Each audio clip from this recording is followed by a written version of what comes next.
Biishopu Sheldon ahire yo kwigoku obwabire nagambira abakuru b'amashomero n'abazire abakira mukoro go kusima ruhanga okora je buzo bye cyamushanju abwishomero ry'Ambarara Junior kandi umukoro ogu gukorirwa kanisa ya St James Cathedral Ruhalo n'obusasa okureba ngo bumwe amashomero agamwe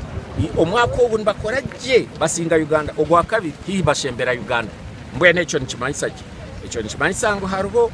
abantu bamwe abine performance yabo etari kwesigwa konka abana b'Ambarara Junior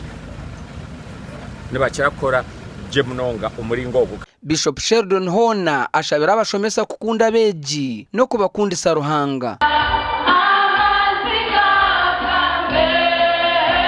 abashomesa bo bonka kunda abana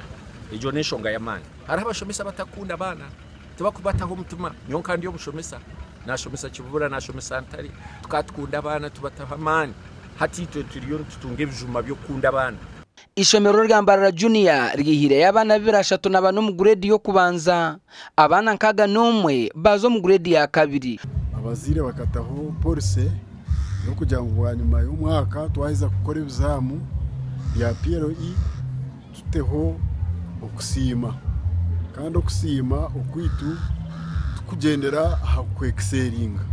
biyo bakakitaho kugira ngo tukorere excellence kwita formal education aba bana babigise ibi practical things ibyo gukora umuka babigise agriculture babigise health and sanitation babigise discipline nige imitwaraze emirundi mingi noshanga imico y'omwana arikwega n'omuntu wari kuba natura nawe washanga ngo muzire nendo mu mukashayibiriza kasheshe ngaruko mukashahina ziciro nshanga omwana yabyamire hari possibility ngo omwana ogu tindukubasa kuba close nawe teenager ari kubasa kunyega